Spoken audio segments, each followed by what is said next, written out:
Welcome to the Written by Wolves podcast. Today, I'm joined by possibly one of the busiest people in music in New Zealand right now.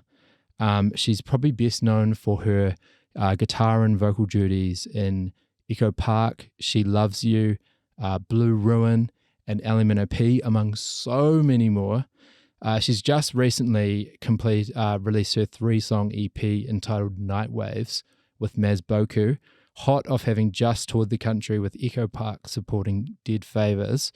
She's also one of the judges for Smokefree Rockquest, recently finished shooting a music video with Caridian for their upcoming single Redefine, and her band Ekko Park single Outrun the Rain is currently in its 7th week in the top 10 for the New Zealand rock radio charts. She's the blue-haired queen of TikTok, session musician, educator, and songwriter Jessie Booth. What a great intro. Thanks. No, honestly, going through your socials and stuff, it was crazy the amount of stuff that you do. It's insane. Yeah, it's a busy time. It's a real busy time. And how's it all been going? How have you been finding it lately?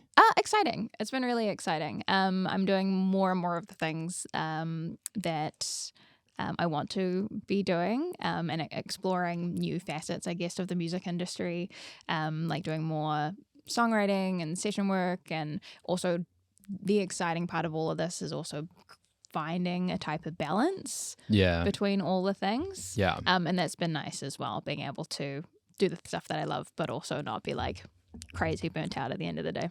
Absolutely. Mm-hmm. And do you feel like you've kind of found that balance? Yes.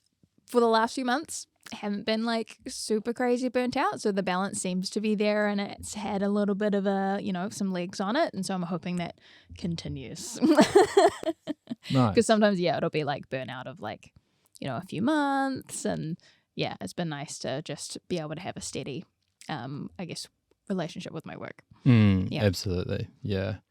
And one of the things we like to sort of open up with these podcasts is sort of check in and sort of seeing like what you've been recently sort of listening to, what you've been watching, what you've been reading, if you've been reading much lately, what's sort of been going on in your sort of outside of music stuff. Right. So like my entertainment side of things. Yep. Been listening to lots of stuff and mostly, so it depends like what phase I'm in, I guess. But mostly working on listening to like hype music, so like music to get me excited and like ready for my day. So it's been a lot of like Paramore and My Chemical Romance and like Idols. Nice. So yeah, definitely revisiting a lot of like what I listened to in high school and that kind of stuff. Cool. And also because a lot of those bands are coming back. Some new albums, which is super exciting. It is really cool, actually. Yeah. Who else have I been listening to? Yeah, I'm having a little bit of blank, but mostly that domain. Nice. And probably reading more than watching. I definitely have a very short attention span for watching things, and I'm one of those people that I won't finish. Like I won't finish series. I'll watch everything until like the last episode, and then like if the attention's gone from it, it won't be watched. Crazy. That's so. I feel like that's in this day and age. It's like such a almost like reverse of what is kind of almost the norm in a way. Yeah. Like if I have a day off, I'm like, I really want to relax. Like maybe I'll put something on. I'll take like maybe half an hour to pick something, and then I'll watch half of an episode and be like, nah, next one. Nah, next one. And I think the only reason that I will actually sit through something and watch it is because someone is there with me to watch it and kind of be like, hey, you should, focus and like watch this kind of thing and see it through until the end instead of being like, next one. So watching, not so much. We started watching Game of Thrones, actually, me and my partner. Because I stopped watching it in university because it was around the same time that everyone was posting about spoilers all the time. And I got really behind because I was focusing on my studies. Totally. And then I was like, I'm not watching this anymore. So that was really good, but we've kind of diverted from that for a little bit. Yeah. And reading, so I definitely read the most. I love books. Nice. My Kobo is one of the best things I've ever bought for myself. They are so cool, actually. I used to look at them and think like the Kindles and the Kobos and stuff look so lame. But when I must admit, I've been slow on the uptake with books and getting back into it. It is so nice just having like something so lightweight and portable. And Yes. yeah. And you're not going to like dog ear them if you're taking them around with you all the time, or, Exactly. taking them on tour and that kind of stuff. You don't have to worry about also returning library books on time, because a Kobo, you can actually link them up to the library. So you can still get free books. Oh, that's so cool. Yeah. And then they, return themselves on time. But what books I've been reading currently, so I usually have a few on the go, because again, short attention span, and it depends what mood I'm in. So you usually have a nonfiction and a fiction. But there's this really awesome nonfiction sci-fi called, what's it called? A Long Way to a Small Angry Planet. And it's the first sci-fi that I ever read that's like a feel-good sci-fi, because usually, it's very dystopian, you've wrecked your planet, that kind of thing. But this is very like Star Trek vibes. Did you ever watch Star Trek? I didn't really watch. I was a big Star Wars person, but not much of a Star Trek person. I've never really given it the chance, to be honest. So yeah, very Star Trek vibes in the way that like you've got the small crew and they're all from different backgrounds and they all work together and have to, I guess, figure out each other's customs and things. Right. But yeah, if you feel like a feel-good book, it's awesome. Okay. It's really, and it's really a cool. non-fiction. Oh, sorry. No, it's a fiction. Okay. I was going to say, it's like, wow, non-fiction sci-fi. Fiction, very fictional. Fair. But awesome book. Oh, cool. And I feel like I've read a really good nonfiction. Is called 4,000 Weeks. 4,000 Weeks. Which is the tagline for it is time management for mere mortals. So speaking of being really, really busy. Yeah. And this takes a spin on productivity that I hadn't read in like other books. So I read lots of these, I guess, types of books. Yeah. Because, trying to find balance and all the things that we do, musicians have to take on like lots of different things. Yeah. So making sure that we can do it and still like have our sanity at the end of the day is important. that sounds like something I need so badly. So the spin on it that it takes is that instead of, have your 5 a.m. morning routine that we see on like TikTok and Instagram and like try and cram in as much as you can, is that you don't have time to fit everything else in. And then it should be a freeing idea that, okay, it's okay that you can't, do these 10 things that were on your to-do list today, or it's okay that you can't do all the hobbies that you had lined up kind of thing. And it means that for everything that you say yes to, you are saying no to all the other possibilities. So it's about being more choosy about what you want to do. And so, it's like a nice little positive productivity thing instead of here's the crunch time. Let's try and fit in as much as humanly possible and then come out of it like just totally wiped, 100%. There's so many like big books which work for sure, like your sort of David Goggins-y and stuff where it's real intense, and it is nice to have something a bit more sort of maybe realistic. Yes. Very realistic. Yeah, exactly. Tell me about Nightwaves, the most recent EP that you released a few days ago. Yes, so released a few days ago. Hugh and I just went on My FM today for a little bit of an interview, which was fun. But so we got this new song out called like Deja Vu. We were so excited to bring it out. It's the third single off the EP. So how we've been doing it, because this is a very indefinite project. We're not like, okay, let's make an album or let's make a 5-song EP and then that's going to be it done and dusted. But what we wanted to do is just originally write music that could potentially be used on TV or radio. So we're thinking more in like sync licensing. Nice. That's area of things. Yeah. And because Hugh does a lot of like really energetic hip hop, we wanted something a little bit more chill. Yeah. And a lot of the stuff that I listen to is very much in that domain as well. So we started writing together maybe last year after we were working on a mentoring thing together. Cool. So I think it was called You Found Sound. Right. And we were just helping high school age bands with their songs and stuff. And we just kind of got talking. It's like, we should, make some music together. So we've been releasing a song and then we released another one. And then so this is the third one. Eventually we'll just kind of keep adding to this single EP. Yeah, nice. Yeah. So kind of waterfall type style. Yes. Nice. Oh, that's so cool. And so we don't know if it's going to be like, it could be 5 songs, it could be 20 songs, but we're just going to keep, I guess, writing music until until we don't. Yeah, nice. It's so funny actually. I grew up and I very much was a metalcore kid and things back in the day, and Hugh's original band. Well, I don't know if it was his original band, but I first met Hugh bands through a band called East of Eden, who were like probably, well, I'd say they'd be potentially sort of the kings of the metalcore scene in Auckland for a wee while. And it was Hugh and I think Spencer. They sort of did the dual vocal thing, and they were just absolutely next level. Yeah. It's been really cool seeing him evolve through the years, and he's became this like massive star on TikTok and stuff. He's awesome. Doing really amazing things with his rap science stuff, or his like rap theory.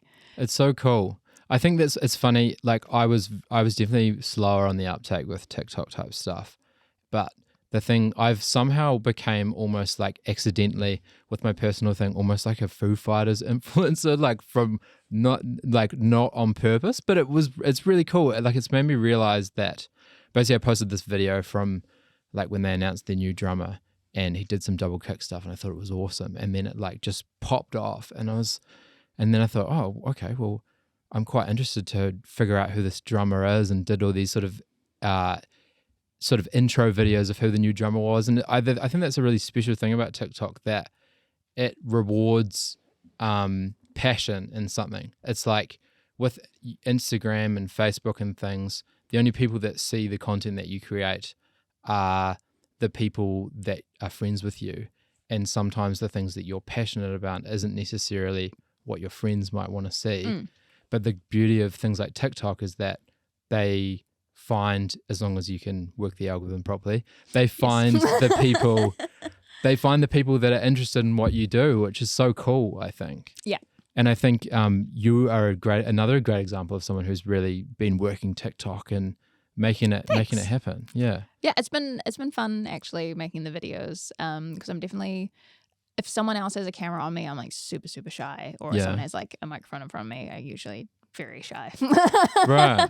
But it was something that started in lockdown, and I was like, oh, while we're here, let's make some covers and do some stuff. I'm like, oh, this is actually kind of fun. And it's a nice thing to, I guess, like over lockdown, what I liked about making the videos, or at least just like practicing and having the time to do so, is it like made me feel like a teenager again. Yeah. It's like, oh, like I finished work for the day and I have all this time because I don't have to like travel back from the city or something like that.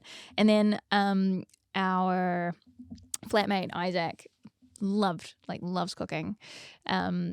But he's a builder, so he's usually exhausted by the end of the day and like doesn't feel like doing it. So over lockdown, he's like, "Oh, I'll do some cooking." And I was like, "Oh my god, I've got like dad cooking kind of thing." Yeah. And like again, extra time. I'm like, I'm just gonna go to my room and just like do some practice and do some stuff. Yeah. And that definitely reignited my kind of passion for it again, because it was definitely getting a little bit tired for a while. Yeah, and so it was just like a fun little thing to be able to upload a couple of videos a week, and have like, I guess, a goal to like, oh, I should practice this thing. Yeah. Because after uni, I definitely had a thing of I should find this thing that's difficult and practice it because it's hard, and not because it's something that I actually enjoy doing. Yeah. And that definitely sucked all the fun out of it for sure. Totally. So what did you do in uni? So I studied jazz at Auckland Uni. Oh, yeah. Yeah, so jazz performance major, and then majoring in guitar. Right. Yeah, so it was like, I'm glad that I did it, and I had some amazing tutors, but it was also very intense, and it took a while to recover from that intensity and find the joy again after just like ramming all this information into my brain.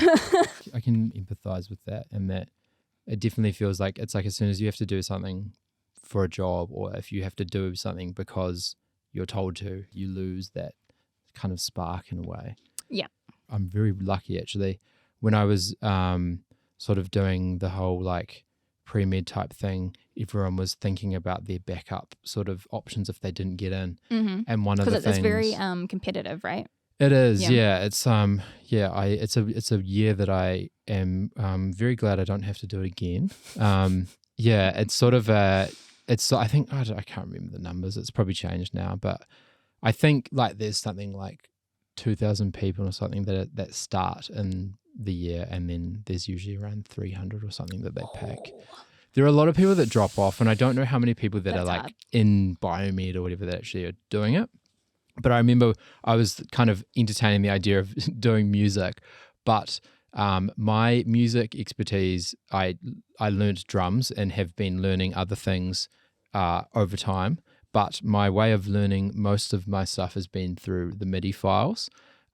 So I like did really well on all my performance things in NCEA, which is like the school type thing. Yeah, the school standard. But I failed every music theory thing. So I think it's probably good that I didn't explore that option. Yeah.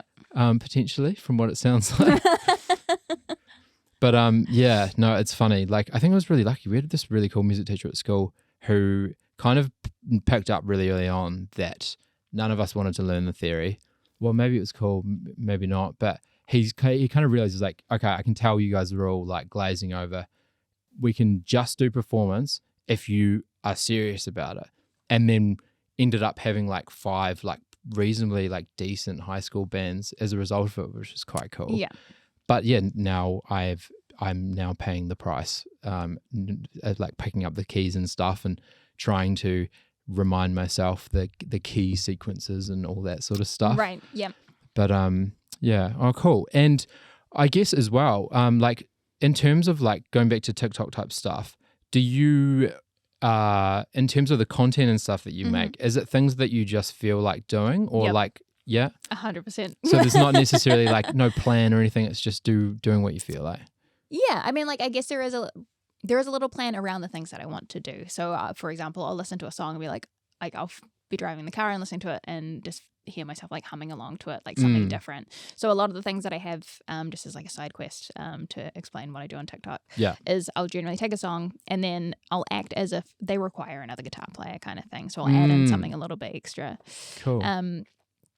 Because I do have a hard time, again, with attention, sitting down and learning an entire thing unless it's for something. Yeah. Where it's for a performance or, you know, for an assessment or whatever it is. So for me, it's just fun because I do it all the time, just like in the car, I'll be like humming along and be like, oh, that'd be like a cool little line if they had that in here. Yeah. So I might like to make a note of it on my notes app. So in a way, there is like a semi-plan, but it's stuff that I want to do. And I used to, in the beginning, be like, oh, okay, what's the trending songs at the moment and la la la. And for one, I find that trending songs can get so lost. Yeah. Because everyone's doing them and then they're overheard and no one wants to listen to it because I've heard it like 10 times already in that day. Yeah. And I don't want to listen to it. Yeah. Because yeah. it's overplayed. And yeah, I have a very stubborn personality, and if I feel like I have to do something, I don't want to do it. Yeah. 100%. I can relate to that. And do you go through like the what is it called? Like the chart metric type stuff and all that, or is it more just like what is that? So it's like it's like a website where they sort of, it's like a database of all the chart type stuff, and it goes quite in depth into TikTok and things where you can look at how songs are performing on TikTok and various other platforms, and you can stratify it based on like weeks and also see whether they're going up or going down. And then also you can potentially, there are ways that you can sort of see what songs might be doing well but not getting played much. Yeah. It was quite interesting, and then they started charging me like $50 a month on subscription, and it stopped. No. Yeah. Exactly. This is not the time to be getting charged extra. Not quite, yeah. But no, it's interesting. And have you had any, like, what's the craziest sort of like, have you had any like cool moments of like people reposting your stuff or someone commenting or anything like that? I've definitely had some artists who I've covered have liked cool. some of my stuff. So one of them was Aaron Taylor, who I love. Like I love Aaron Taylor. I think he's amazing. And I feel like there are others, but nothing's kind of coming. Yeah. I mean, even just like the fact that you've had people like doing the I feel like such a boomer right now, but the double thing, the sitch thing, or the double thing, the duet. Yes, that's it. Yeah, just having like random people like that must be so cool. Because it's definitely, especially if you are inviting people to do a duet, you're just like, is anyone going to do it? Yeah, or I'm just going to have this you're one very much post that's putting just like floating in the ether, you know? It's so true. Yeah, so it's definitely putting yourself out there a little bit. But yeah, that's fun. And I love to do that. That was something that I like to do over TikTok as well. TikTok. Yes, on TikTok, but also over lockdown. And that would be my little practice thing. I'll be like, someone's got a cool drum beat or like, like a cool little guitar line. I'm like, cool, this is my little challenge for the day. I'm going to write something, I'm going to record something, and then I'm going to post it up. Nice. Yeah. So I think it's really fun and interactive in that way. Yeah. And if you use it as a tool, I think it's really awesome. Yeah. Yeah, it's true. Actually, it's really cool. And what was it like? How was it judging Rockquest? Oh, it was awesome. Really, really cool. Because I did one Rockquest when I was in high school. So it's really cool to be involved with it on that end and also see what everyone's up to these days. Yeah. As in like seeing what everyone's into. And a lot of the different regions, because I've done a few regions in like driving distance of Auckland. Yeah. Yeah, there are often like trends of like what schools are into what, or guess what regions are into what. Yeah. Yeah, and it's nice because it isn't just like rock music. It's kind of whatever, put a band together and play. Yeah. And something that I've really, really enjoyed seeing is that when I was doing Rockquest, there was only one other female in the competition. Wow. Yeah. Crazy. Yeah, I guess we did like Central or West Auckland or something. And yeah, now it's like 50-50 with the people in the band. It's like, finally, we have some progress. Like, this is awesome. Like, yeah, really cool absolutely. progress. Yeah. And I guess it always feels weird. And I'm like, it's like, I don't want to like, it feels like I'm almost building to it by asking specific questions about it. But I also feel like it's kind of like good for everyone to know, like, how have you found it sort of working full time as a female in the music industry? Like, have you witnessed or like experienced many things that you feel are like specific to females that you've noticed? Or like it was tough in the beginning. Yeah. And I guess I had a lot of anger in the beginning because there was a lot of ignorance and things from people working with. But over the years, building, I guess, like for lack of a better word, reputation as well has helped. I don't get the silly questions, and I don't get the what's the word? I can't think of it. But yeah, you don't get that same kind of reaction to like, oh, this is like, can you play well, or like, can you just like that whole like good for a girl sort of. Yes, that's the one. Yeah. So I don't really get that as much. Yeah. From people in the industry. Like, I will get it from people watching and stuff, and like that's fine. There is still that level of, hey, we haven't had a lot of I guess we're still building the amount of women that are shown in the music industry and doing well and doing their thing. Absolutely. And I think that will build with time. But I've been really lucky with the people that I've worked with. It's been super, super supportive. And it's been a really positive, it's been a really positive experience on this side of it. Good. Yeah. Good. Oh, that's awesome. And tell me about joining Ekko Park and how that all sort of came to be. Yeah, so joining Ekko Park started. So Joe, lead singer, and I met when I was on tour with Elemeno P. Mm-hmm. So we were both playing Selwyn Sounds down in Christchurch. Yeah. And yeah, we got on really well. We were chatting heaps. Joe's a big talker, so like we're chatting heaps. Yeah. And then their guitarist Alex left because they were going on to do directing for Lego Masters. Oh, no way. Yeah. Oh. Yeah. So really, I love that show. Really talented director as well. So she's done a lot of the Ekko, or directed a lot of the Ekko video clips. Right. Yeah. I didn't even know that. Yeah. Crazy. Yeah. So absolutely awesome.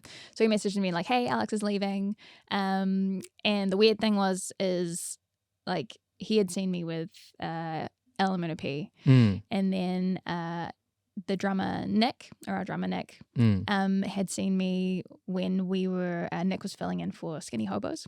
Oh yeah. And Skinny Hobos and She Loves You, which is my other band. We were playing a gig together, and Joe's like, "Hey, I've got this idea for this person who could, play guitar." And Nick's like, "Cool, I do as well." And they exchange stories, and they're like, are we talking about the same person? So they both had me in mind, which was that's really so weird. cool. Yeah. And then they just kind of approached me, and at the time I was kind of umming and ahhing because taking on too much. Yeah, totally. But I was like, yeah, I'm ready to, take on another band and just like really get stuck in with some more writing and performing. Yeah. And then we just got started and started recording some new stuff at the end of last year.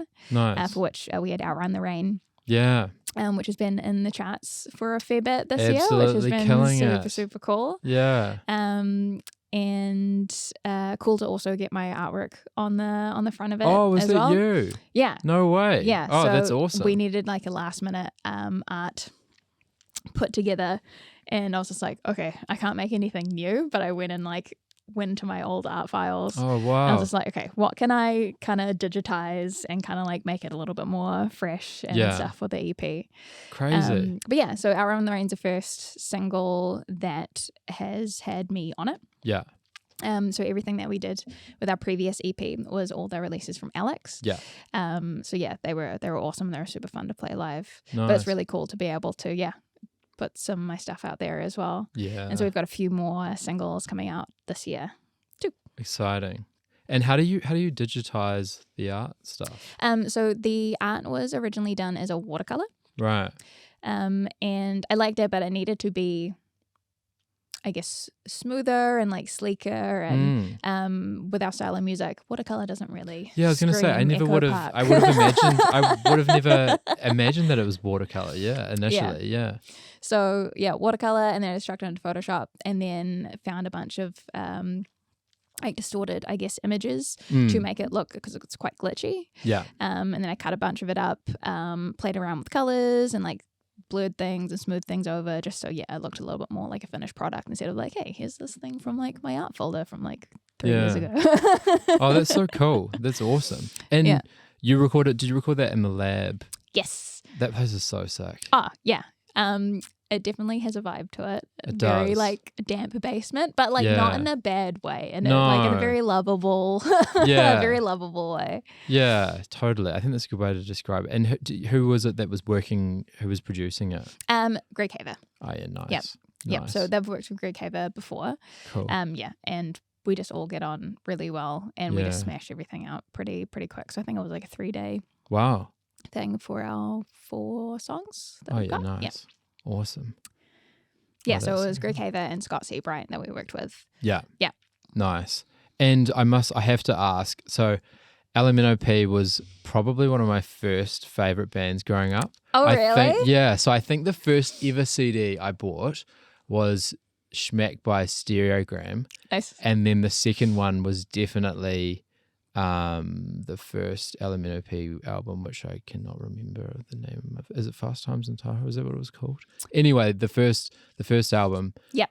And I learnt drums to. I remember I was really annoyed because Verona at the time was like my favorite song, but it was too fast for me to play when I was like young. Yeah. But So were drums your first instrument? Drums was my first one. Yeah. Really? So I started playing drums when I was like probably 7. Awesome. Yeah, and then sort of, I guess, sort of a bit of a backstory. I guess I joined Wolves initially as the drummer. Mm-hmm. So Carl left, a bit of a long story, and started filling in on drums. But at the same time, I'd been doing a bunch of electronic stuff, teaching myself how to use Ableton, and sort of go in that realm. Mm-hmm. And then Carl came back, and we had, we've got a lot of stuff on tracks, and so they were like, well, do you want to, would you be interested in doing this sort of like synth and sequency type stuff and basically take stuff off tracks over time? And at the time I was sort of going back and forth, and it was just happened to be like the week before Bring Me the Horizon were doing a show in Logan Campbell Centre, and I went to that, and probably after the second song, I was like, yep, definitely, I'll do this. And the other thing as well, as you will totally be able to relate, is like over time you play in bands, and the most important thing, like hands down, is like chemistry and like whether you get along with people. You could have some of the most talented people, but if you don't like each other or you don't have things in common, it's never going to work. You say this, but I feel like there's a lot of history of bands not getting along. That is true. Yeah, that is true. But the thing that I noticed, like honestly, like immediately when I met all the guys in Wolves was like, these guys are so cool. These guys are like so nice. And it was kind of like a no-brainer really. And here we are. But yeah, so how was it like playing in Elemeno P? Like one of my favorite tours ever, easily. Because I listened to Elemeno P growing up, and also thinking about female representation in music, like seeing Lani play. Exactly. I just remember as a kid being like, this is so cool, and like she is awesome. Yeah. And it was funny because how I got the gig, so I work at Auckland Uni, teaching guitar and music theory, and my boss was basically like, hey, do you play keys? And I was like, like a little bit of keys. So piano was my first instrument. Oh, nice. And he's like, yeah, I got this gig that you'll be sweet for. He didn't tell me what it was for. And then all of a sudden I get a call and it's from Lani. I was like, oh my God. Yeah. Crazy. And she's like, you're going to be free for like a gig, for a tour? I was like, yes, absolutely. No questions. And then just went ham on learning, I guess, keys again. Because when I'd played, it would be reading notation and that kind of stuff. But I hadn't ever, I guess, been at the point where I was, reading chords or being like, C sharp minor of F or like whatever the heck it was. And so, like learning to read in a slightly different way as well was a nice little challenge as well. But yeah, this is super, super lovely group of people, like really, really supportive, and they're still super supportive. Oh, that's so cool. And yeah, it was just like, it was so much fun. It was so much fun. Yeah, I can imagine actually. And it was right after like I think a big series of lockdowns. I was going to say, yeah. Play amazing. Yeah, because I remember, was Homegrown the first show back with them, or? I think it was almost the last show. Oh, was it? Yeah, okay. It was like at the end of the run. Oh wow, that must have really been on the back of lockdown, because it felt like looking back, it felt like Homegrown even then was like quite touch and go. So it must have been straight out of it. Yeah. And it was definitely, I felt like very much like a homecoming as well, because there's so many of the bands like you guys that been played with for years and also hadn't seen each other for years because of everything that was going on. It's like, oh my God, I get to hang out with my friends, and like I get to see a live gig and we like shoulder to shoulder with people and not like, it was, super far away. It was such a special event in that regard, actually. Yeah. It really was the first time that like so many people came back. And I think that's a really cool thing about Homegrown. Like, I actually don't know if there are many other festivals, like many other countries when I think about it, that have sort of a thing like Homegrown in a way. I don't know. I mean, I haven't looked, to be fair. But like, it's quite an event. And I remember, especially growing up, like it used to be on TV, like, they put it on C4 and stuff, which is like the New Zealand MTV. And yeah, it's such a cool thing to be able to play it, hey? Yeah, definitely. I was really, really stoked. And I remember when we rocked up there, my old music teacher, he plays for Schaefer and the Crates. Yeah. And I totally forgot that. And we were getting our gear in at the time that they were playing. And I was like, oh, hold on. I wonder if he's playing. And I remember seeing him. And I was like, so excited. No way. Because I hadn't seen him in years either. Yeah. When he was coming off stage. Because he hadn't seen me yet. I was like, oh, hey man, do you need help with anything? He turns around and sees me. I was like, oh my God. Oh, that is so cool. So that was really nice, yeah. That is such an awesome feeling. I had a similar one when we played a festival, and my last drum teacher that I had was Corey from City of Souls and Injured Response and 8 Foot Sativa and things. And I remember it's a similar thing. Like, it's such a cool, like, full circle sort of moment when you're playing the same shows as the people that like got you where you are. Yeah, it's like your mentors and the people that you look up to. It's like very, very cool. Lots of full circle moments over the last few years, which have been really strange and like really, really nice. Yeah, I think it's such a cool thing. Like, I don't know, it's very easy in this industry and many other industries to always be focused on next thing. And it's definitely a balance, but being able to take those steps back and remind yourself, like, what your 15-year-old or 10-year-old self would have thought. Oh, yeah. It's such a cool thing to be able to take those moments. And sort of going sort of on the topic of sort of being young and sort of people bringing you up and stuff, when you were growing up and things, who were your big influences? I wanted to be Ray Toro from My Chemical Romance, like hands down. Like I remember seeing him be like, I want to play lead guitar. Like I don't want to be pigeonholed into like anything that is expected of me, I guess. Yeah. And so I wanted to, definitely him. Who else? There's probably heaps. But I'm blanking right now. That's all right. Ray Toro, was he the one with the curly hair? Yeah. Right. Okay. Yeah. So Frank was the one on rhythm. Yes. And then Ray was the one who did all the cool little leads and stuff. Yes. Yeah. Nice. It's funny, like I was one of those people where I was like, quite. I don't know. It's just one of those people where I was anti My Chem just because of them being the global phenomenon sort of thing. I can relate to this, yes. But not with My Chem, but everything else. Yeah. So like I didn't listen to oh my gosh, what's his name? Who's a big guitar guy? John Mayer? Yeah. I didn't listen to him for ages because everyone's like, this is a guitarist you should listen to, and I'm like, nope. Yeah. Because people were telling me that I should do it. Yes. I was like, I still haven't seen Whiplash either because oh my God. I've probably had like 50 people say, oh, you got to watch Whiplash. I've now gotten to the point now where I'm ready to watch it, but everyone else has seen it. Yeah. So whenever I suggest that's my usual experience. Yeah, exactly. Yeah. And like going back recently, like, because I think, I don't know, probably just slightly pre-Wolves, but we've done a few My Chem songs now, and it's sort of, I looked at them at a new light and I was like, oh, wow, okay. Like, Welcome to the Black Parade is like a masterpiece. And I'd never, it's kind of nice in a way, actually, because I feel like maybe when I was younger, I might not have, I don't know, I probably would have, to be fair. I think kids, like as a teenager, you're almost more receptive to the nuances and stuff than any other time, I guess, in a way. Did you, I don't know, did you have any, another thing that I always find so fascinating is asking people if they ever had moments where like, can you go back and were there specific moments where you were like, okay, I want to do music, like any sort of like big things like that, or was it more just a gradual sort of? Oh, it wasn't gradual. It was something that I always wanted to do, but I can't really think of what really sold it. Yeah. Or like one, like there wasn't one definitive moment, but I think it was always something that I was very much into. Like I was very much into what's a word for it? It's not counterculture, but it's I guess alternative culture and that kind of thing with the kind of friends that my brother would bring home kind of thing. So I've got much older siblings who are about like 10 or so years older than me, but they always had like super cool friends who are really really trendy, and then I'd watch things like School of Rock or like Freaky Friday and stuff, and I just remember thinking that is so cool, like that is what I want to do. And so, funny story actually. So I started on keys, but I wanted to do guitar. Yeah.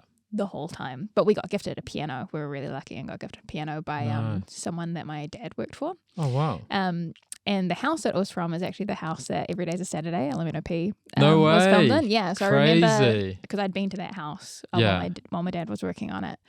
And he's like, oh, we got this piano, and then I saw the video of Every Day's Saturday. I'm like, oh my God, this is like from that house. Oh, wow, that would have been like, so really cool. Excited. Yeah. But yeah, because we got gifted it and I started working some stuff out on it, Dad's like, yeah, you got to start keys. Yeah. And so I was excited about it at the time, but the whole time I'm like, when am I getting a guitar? Yeah. Because that was like my number one. And I tried drums. Yeah. And Mum's like, yeah, you can totally take drum lessons, but there's like no way in hell you're having a drum kit in the house. Yeah. So obviously I didn't get good at it. But my friend had a drum kit, and so I would go over to her place and jam. And then we started. Oh, that's my other massive influence. Don't even know how I forgot them. So she had drums, I had guitar, and so before I even knew that you could get tabs on the internet, we were working out all the songs from the Icky Thump album from the White Stripes. Yes. So Jack White's like one of my biggest guitar heroes and musician heroes of all time. Yeah. So it'd be Ray Toro, Jack White, and many more that I can't think of. Yeah. But those are the main two. Nice. And is that, did he have any influence over your blue hair? No. So I had blue hair before he did. Okay. Yeah. So yeah, I've had blue hair for like 10 years. Nice. Oh, that's so crazy. Wow. Yeah. And what was there like?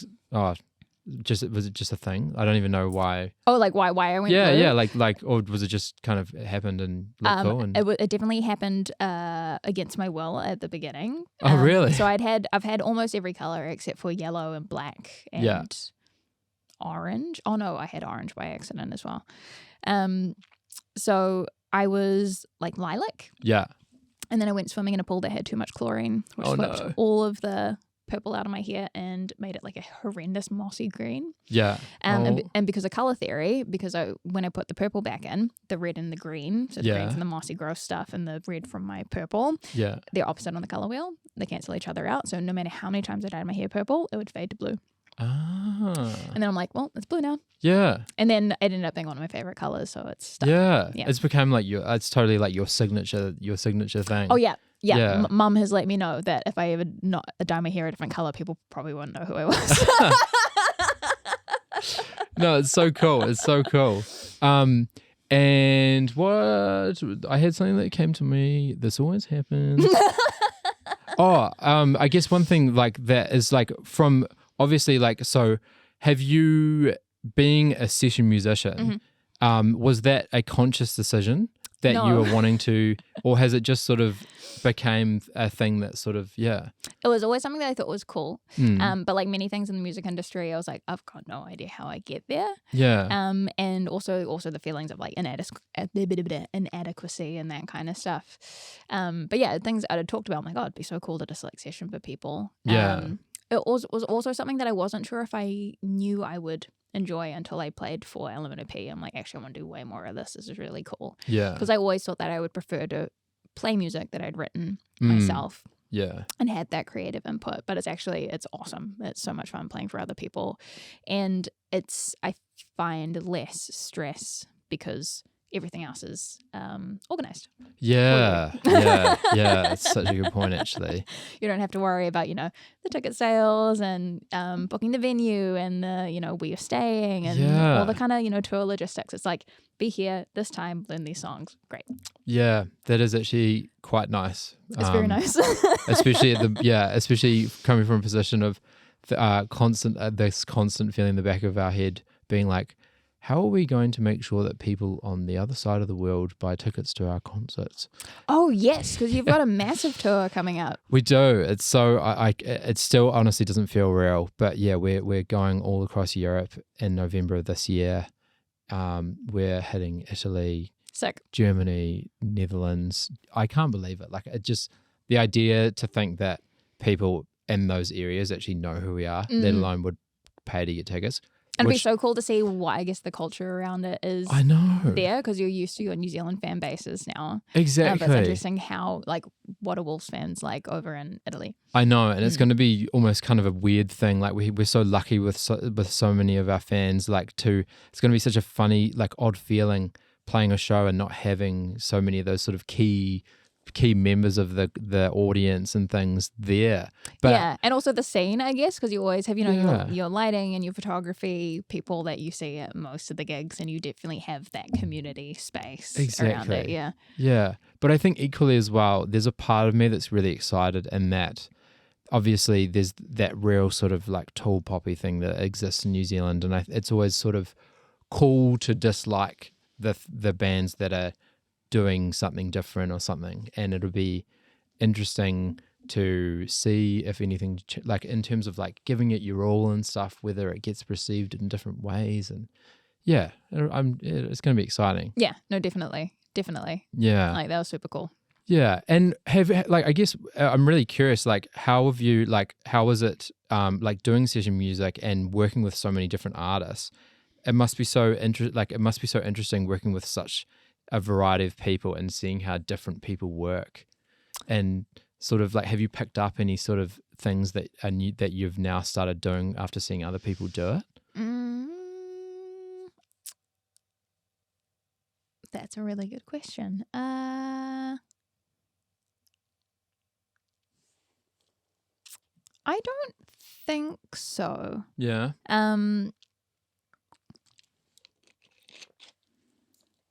Yeah, no, I always for the most, well, at least from what I can remember, I kind of just find my footing as we go. But for the most part, No. Yeah. No, fair. Yeah. And I guess as well, for anybody who, say, would be maybe aspiring or looking at doing session music, do you have any sort of advice for people trying to get into it? Yeah. People need to know who you are, Yeah. which means that get involved in the music industry. Like, you can be the most amazing player, and if you only play in your bedroom, nothing's ever going to be fruitful in that respect. And I mean, like, you know, if you don't post anything or that kind of thing and create something. Absolutely. But yeah, like for me, everything that has happened in the way of session music, I've never asked for any of it. It's all been word of mouth. So I feel like the more that people know what you do, the more that you're going to get yourself out there. So the other thing is, and it's hard, I find, for Kiwis to do this as well, is actually like market yourself and talk about what you're doing. Yeah. Because so many people, like I even know some session musicians who are amazing and are doing amazing things, but they're like, oh, but I don't really do like a lot of this, or like I'm not good enough in this respect. So it's crazy to me. So I feel like you need to back yourself and you need to believe in yourself. 100%. And yeah, tell people what you're up to. So often I would not talk about what I was up to. So not talk about like, you know, stuff that was coming up or like the shows that I was doing. And I'm like, nothing's going to happen if you don't talk about it. Exactly. Yeah. So talk, do the work, gig with as many people as possible, write with people, like think about all the domains that you could be exerting yourself where your strengths are. Because yeah, that's going to get you the work, and that's how people are going to know about you and actually hear your playing and see what you're capable of. So yes, it's just getting involved and getting out there. Totally. Yeah. I think it's that's really good advice. It's I've got a really slightly funny story. When I had this very, very brief period where I thought, oh, maybe I could do session music stuff after finishing my metalcore band. This is probably like 2013 probably. And I had this brief moment where I thought, oh, Lord's kind of like cool. I wonder if she has a drummer, and started like doing all these videos to Lord songs before realizing she definitely did have a drummer already and was pretty well sorted. Yeah. But it is a really it's a really difficult thing to get into. So I think it is true, just making sure you get yourself out there and keep creating content. And I feel like you are such a good example of someone who, you do such a good job of being able to relay everything with your newsletter, which is such a cool idea. Like, oh, thanks. Yeah. Like, tell me. I was so surprised when people read my newsletter. No, it's like when did you start doing that? So I started doing it because my students were often asking, or being like, "Hey, would love to come to a show if there's anything coming up." And instead of flicking out a few emails like here and there and everywhere, I thought it would be good to actually have one place where everyone can access my stuff. And at first, I was just emailing it to my students. Yeah. And then I was like, well, this is actually a good place to advertise gigs and things, because usually when we do gigs, we'll put it on our story or do this, exactly. And then if you don't see the story, you miss it. Yeah. So it's good to be like, hey, here's a month coming up and here's everything that's going out. So that's pretty much why I started it. And at first I was like, no one's going to read this, or like maybe the few students who ask me about my gigs are going to read it and that's about it, and everyone's going to be like, put it in the trash. Yeah. But I was really surprised that so many people were like, oh, I see you've got this coming up. I'm like, oh my God, you're reading my stuff. Yeah. No, it's such a cool idea, and it I think also emphasizes the value and importance of having things like mailing lists and things as well, and that I was listening to an interview with, I don't know if you've heard of a guy called Ari Hershand, or Herstand. Yes. I'm partway through one of his books at the moment. Is that the How to Make It in the? Oh my God, that book is amazing. Yeah, I've probably only got through a few chapters, but it's great. It's so good. Like, I can't believe how the amount of time that he must have put in to make that book is insane. And it's had a few re-releases as well. He's updated it, which I think is brilliant. Really always cool. Changing. Yeah. And one of the things that he talks about in there is he makes the analogy of, he was saying he supported this act that was one of the biggest MySpace artists in the world, and then MySpace died and they did a tour and they had no way of communicating to their fans that they were doing it.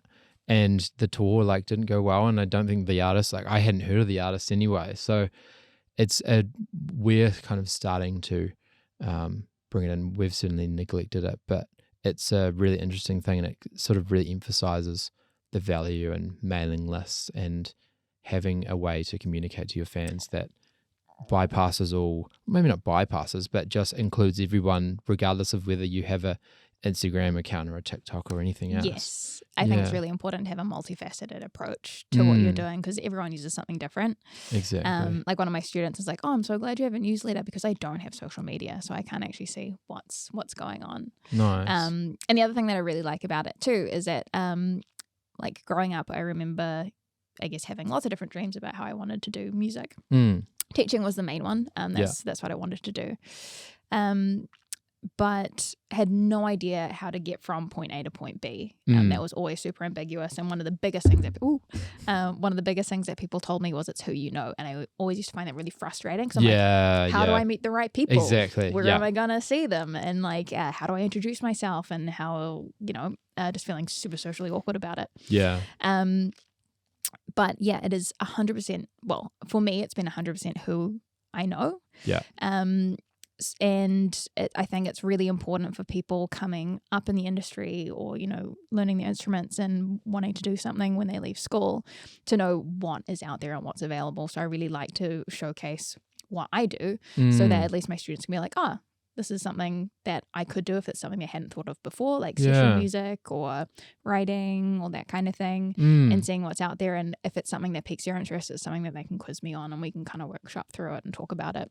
Yeah. Because I think it's really important to, I guess, have those mentors or have those people that you can talk to be like, okay, how do I create A to B? What are the steps I need to take? How do I need to prep myself? Yeah. Exactly. It's a really...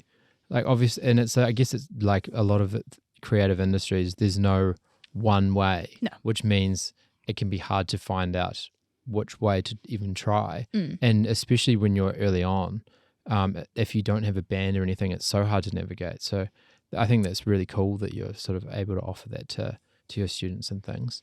And tell me a little bit more about your teaching and how long have you been a teacher for? And I guess I had my first student when I was 16, so that's like 14 years ago now.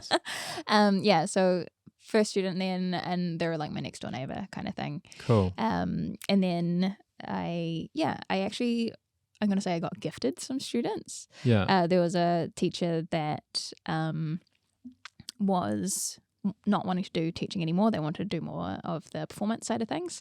And again, this is like who you know and that kind of thing. They're like, hey, I'm going, but that's it. I had filled in once for them and they liked how I was with the students. They're like, hey, did you want to take on my students? Here's the bunch. And I wanted to go on my own with teaching.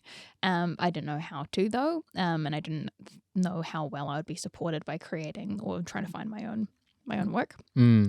So yeah, just being able to get that kickstart was amazing. And then everything kind of fell in place after that. So I teach privately. I teach at some high schools, and I also teach at Auckland Uni. Nice. Yeah. So is it a real variety of students? Oh yeah. Yeah. So I guess one of my older students that I've taught is like 70, and then like youngest is probably like 7. Wow. Yeah. And That's then so it's cool. all different. Yeah. All different levels. But I thought it was really interesting when I first started teaching. I was like scared of teaching the adults because I'm like, oh my God, you're going to get this so fast. Yeah. I have to be really, really organized. Yeah. And it ended up being the opposite. Yeah, I can imagine actually. And that that like struck a fear in me. Yeah, it is a scary thought when you think about it. And when I first started teaching, I guess more like as full time, I ended up taking on a lot of hobbies at that time as well because I'm like, well, I better take on things now before like my brain gets even less spongier because it's already not spongy. That's so smart actually. It's absolutely terrifying when I think about it. Like I'm thinking about this podcast and I've taught myself how to use Premiere Pro and things. Which same. Yeah. And when I first started, I wanted to throw my computer out the window, and I still am like very, very basic with it. But it made me realize and there's something so satisfying as well about being able to learn a new skill at this stage. Yes. And I guess like as we're growing up, so many skills that we are encountering are new, but somewhere along the way you sort of lose that.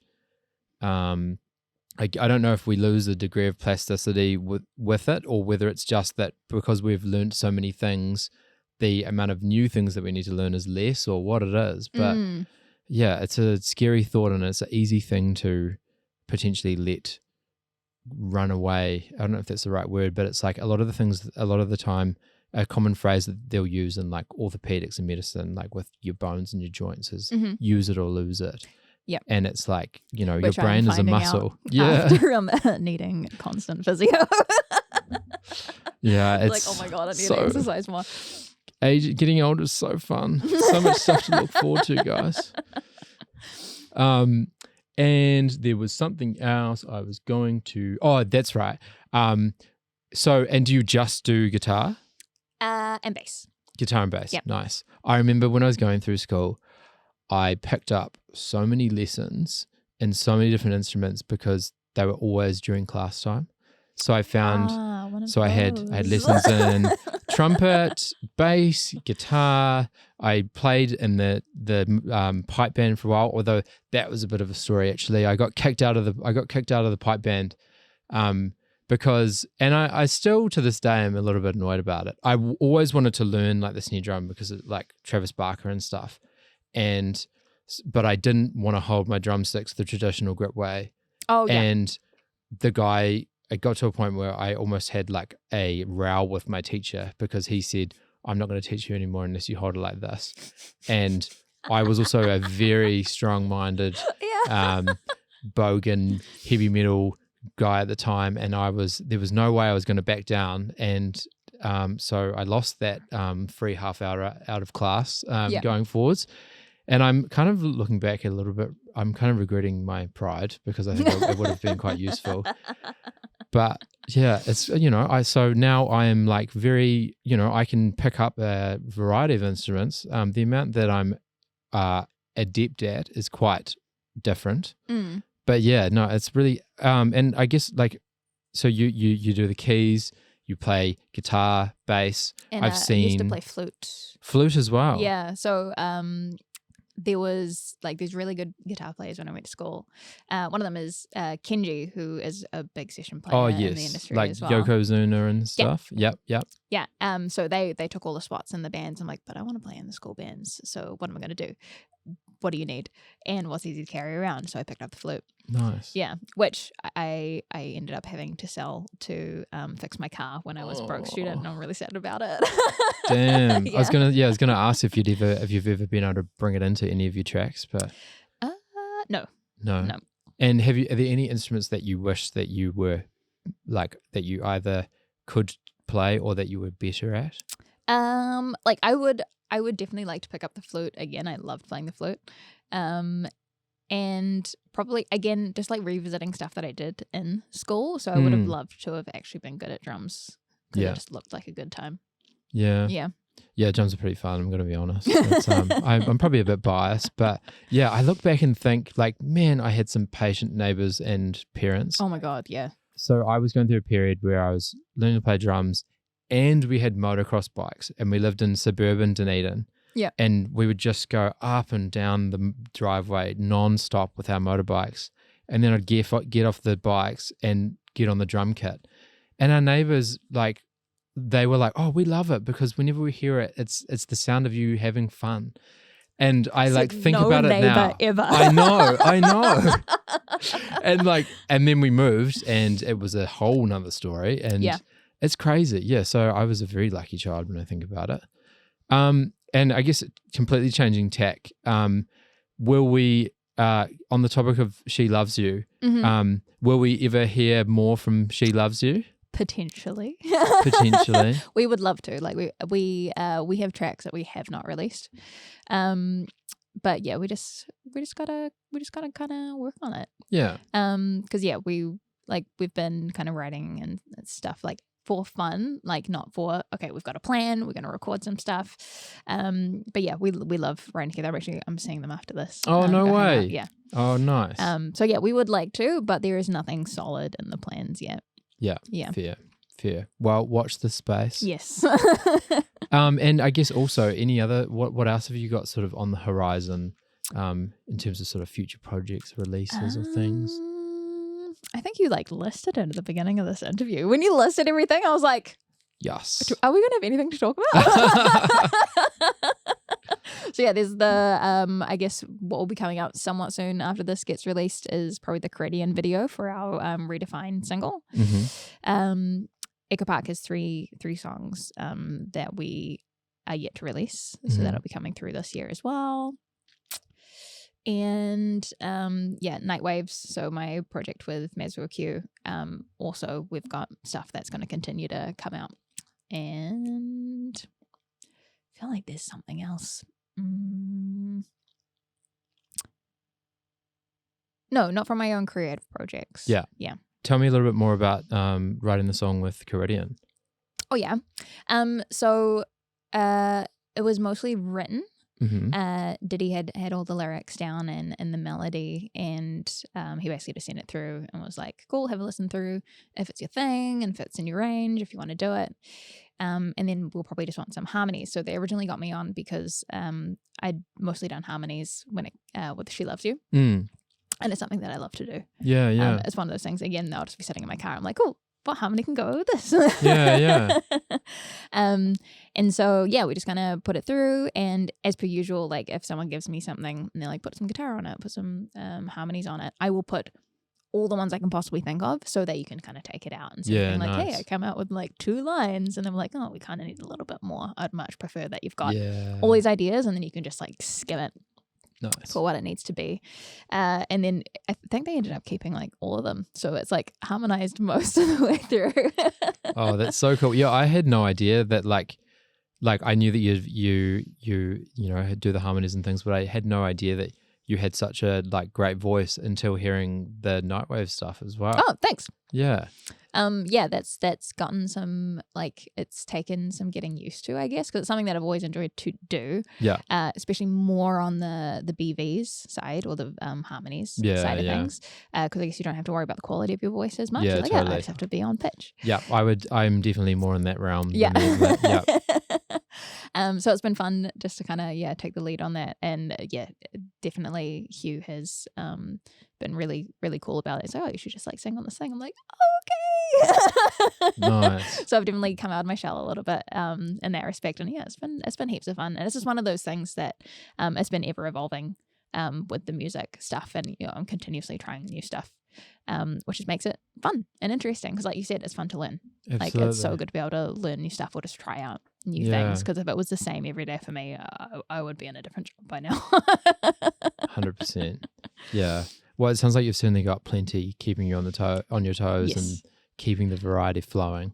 Another thing that I've thought would be a cool question to sort of start asking everyone is, what is something that you think needs to change in the music industry?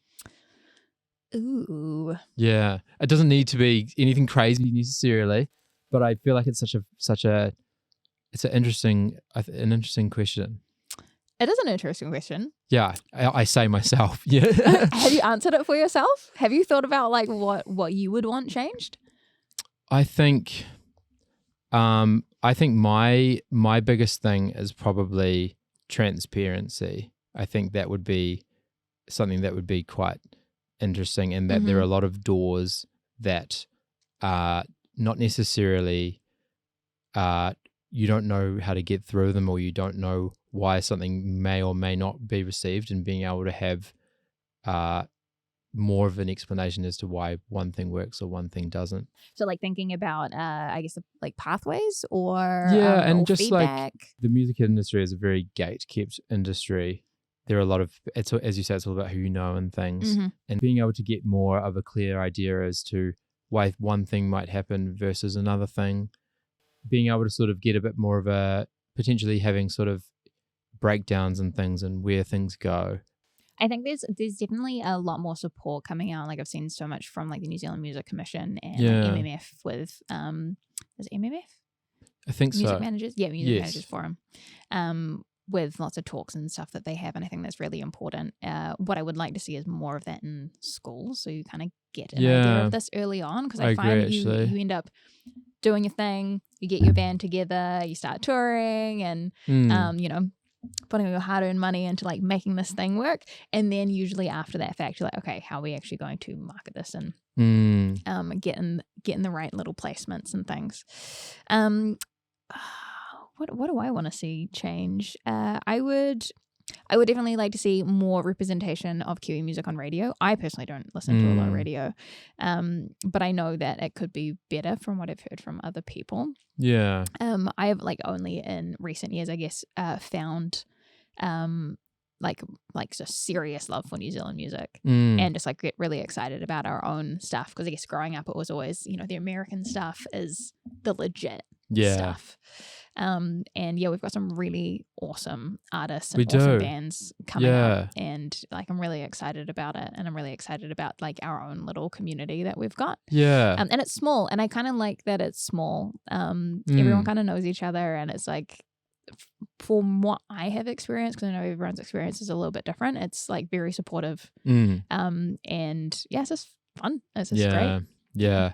I think actually, that's a really good point. Like there are a lot of artists that are doing such amazing things on an international scale that so many people just don't know about. Like they mentioned in the that How to Make It in the New Music Business book a couple of times New Zealand artists that were doing really well in one discipline, and I can't remember them, which is not helping.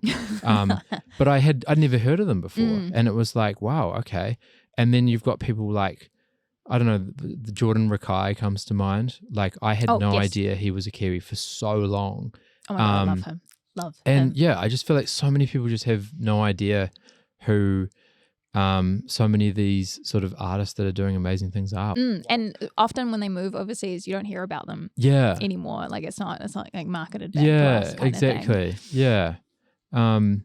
Yeah, I think that would be a really cool thing. And I think it's starting to get better. And I think, you know, it's a massive beast, and it's a weird time in a way with sort of, you know, streaming and stuff. There's so many layers, but I think all in all, the New Zealand music industry, especially considering how small of a country we are, we're not doing too bad, really. Yeah. And I would like also to see, I know that it exists, because Hugh also does it as well, Mazbou Q. I would like to see more mentorship in schools for musicians, because again, it's probably changed now, but when I was at school, I had no idea how to do anything music related. It was very much go to uni, get your degree, and then like suss it out from there. Yeah, it's so true. But it'd be very cool to have more of a pathway. And like so many of my students as well in high school will go to their, what do you call it when you go, like careers, careers department. Yeah. And they're like, oh, what do you want to do? And it's like, oh, do music. And most of them are like, make sure you've got a backup plan. Yeah. And they're like, well, firstly, you have an entire music department who do music as their like full-time gig. And secondly, there are so many more options than they know about. And there are so many careers that they have to be versed in. So it makes sense that they don't know everything. But it'd be great if it was more available for them to be like, oh, I'll just, you know, talk to this music mentor, or I'll go to this talk, or just like clue themselves up on it. It's a very good point, actually. Yeah, to be able to explain other avenues. I think my potential, I'm very happy with how my trajectory has gone, but mine could have been very different if there was somebody like that to be able to guide and explain the variety of different sort of roles and jobs there were in music. Because I think for me growing up, it was like music journalism, like professional musician or roadie, and those are the only things that came to mind back then. But that's the tip of the iceberg. Yeah, for me it was either, you know, make it big with a big band, or teach. Exactly.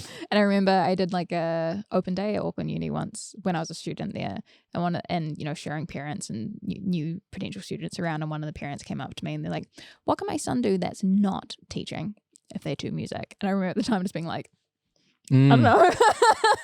Find out. It's true. Well, I think I'll let you head away. I don't want to hold you up from seeing the rest of the She Loves You crew. Before you go, is there any sort of parting words or anything that you'd like to say to the listeners before we wrap up? Well, I will direct this, I guess, at anyone doing music. basically do what makes you happy, do the things because you enjoy it, not because it's trending. There are too many people doing the things that are trending and are cool. Like, do what actually works for you. And I think that's more important to like Absolutely. create something new and exciting and do something that means something to you, you know? 100%. Yeah. If people can tell they can tell what's authentic from a mile away. Yeah. And it's also what's more sustainable. Yes. Yeah. Like, you want the innovative sounds. You want something new. You don't want like the same thing copy and pasted. Exactly. Yeah. Awesome. Well, thank you so much for coming. I had such an awesome time, and all the best with all these crazy projects that you've got coming up.